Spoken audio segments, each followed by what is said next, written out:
এই সাগর ভাই আপনি কি কারণে আমার এই মোবাইলে খেলা করে আমার এই শোরুম চলে গেছে, আমার বাড়ি চলে গেছে।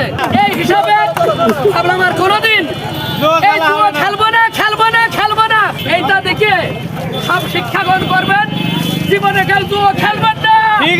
ঠিক আছে তুমি ওয়াদা করতে বলেছে অনেক বাচ্চা কাচ্চার মাথায় হাত দিয়ে, তোমার মার মাথায় হাত দিয়ে কোরআন শপথ করে বলতে বলেছে। তা আমি যদি এটা না করো তাহলে আমি বিষ খাবো।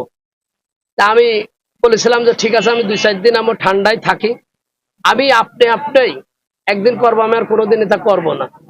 তো এখন মনে করেন যে আমি 2 দিন গোসল করলাম যে আল্লাহ পাক আমার জীবনে কোনোদিন যেন এটা আমি যেন না করি। এটা তো আমি শয়তানের বশতে করেছিলাম। আমার জীবনে আমি যতগুলো হালাল ব্যবসা করছি সব ব্যবসাতেই আমি সফলতা অর্জন করেছি। আমার যারা চেনে বা আমার যারা বন্ধু বান্ধব আছে, আমার 37 বছর বয়স। এই 37 বছরের ভিতরে আমি প্রায় 12-13 বছর থেকে ইনকাম করে খাই বা ইনকাম করে আমার বাবা আছে পাশে, শুনে দেখতে পারেন, কর্ম করে আমি খুব ভালো একটা পজিশনে গেছিলাম। আল্লাহ পাকের ওসিলায় যে ব্যবসায় যেতাম সেই ব্যবসায় ইনকাম হতো। এই খেলা করতে যে আমার মাথায় আর কোনোটা কাজ করতে না, একজন ভালো কথাগুলো রাগারাগি হইতো, আমার স্ত্রীর সাথে বকাবাধ্য হইতো। অন্যদের ওসিলায় মনে করেন আমার অনেকেই বলতেছে যে তুমি এই কাজটা করলে বা এটা করতে চাচ্ছ, দুটো যান কিনলাম। তাই বললাম আচ্ছা তোমার মান সম্মান চলে যাবে, তোমার একটা শোরুম ছিল, মানুষজন অনেকে চেনে, অনেক ভাবে অনেক ভালো ভালো বন্ধু বান্ধব তোমার আসে। তারা বন্ধুরাও এখন আর ফোন টোন তেমন একটা ধরে না। আর যাই হোক, আমার মান সম্মান যেও, আমি তো আত্মহত্যার পথ বেছে নিতে গেছিলাম। তো সেই জায়গায় আল্লাহ পাক বাঁচাইছে, আমার সাথে 2টা ভাই ছিল। আমি ওইটা যাওয়ার পর তারা আমার চেনেও না জানেও না, আল্লাহ রসিল আমি ওই দোকানে ওইটা নিচ্ছি কেরাইট একটা যদি আমার এই জায়গায় আতিয়ার নাম আর একটা ভাই আছে মনিরুল নাম, কালকে আমি নিচ্ছি। এবার ও আমার পাশে যেয়া দাঁড়া পড়েছে, দাঁড়া পড়ে কাছে এটা তুই কি করবি? তাহলে আমার বাড়িতে বাসে দেবো স্প্রে করে। কাছে তোর তো বাস নেই, মানে বিভিন্ন কথাকে দোকানদারে বেশি নিষেধ করলো। আমি সারা রাত ঘুম না পেরে ভাবছিলাম যে আল্লাহ, আত্মহত্যা মহাপ আমার স্ত্রী বলাবো, স্ত্রী কান্তেস করছে, আমার 3টা মেয়ে, আমি কোন যাব? আমার সবার একসাথে মারো, যদি তুমি বলে যাও সবাই একসাথে, তা না হলে তুমি ভ্যান চালা খাও, রিক্সা চালা খাও, জোন দিয়ে খাও, 1 বেলার জায়গায় 2 বেলা, মানে 3 বেলার জায়গায় 1-2 বেলা খেয়ে থাকো।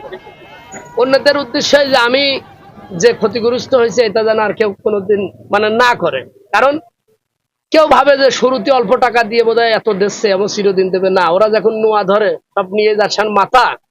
আপনার ফোনের দিক টাকা থাকতে থাকতে 10 মিনিট 20 মিনিট টাকা থাকলে আর মাথায় কাজ করে না, মানে এতটা হিট হয়, মানে অটো টাকা চলে পরে হারিয়ে যাওয়ার পর মনে হয় যে আমি যদি একটু স্লো খেলতাম।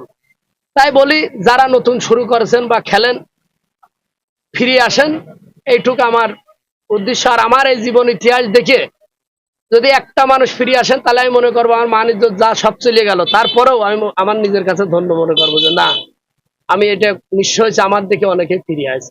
আমার টাকা পয়সা ছিল না, তো আমি ওই চার দোকানে বসে থাকি বা বিভিন্ন জায়গায় বসে থাকি, অনেকে মন মোরা দেখে বা অনেকে খারাপ বলে যে এখন কিছু নেই বলে আর খেলে না, টাকা পয়সা তাহলে খেলতো না, এখন তো সব ফুরিয়ে গেছে, টিটকেলে মারা কথা কয়।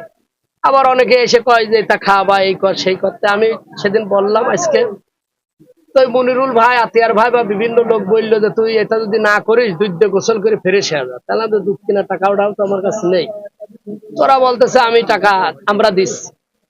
এই উপলক্ষে ওরা দুধ কিনেছে 10 কেজি।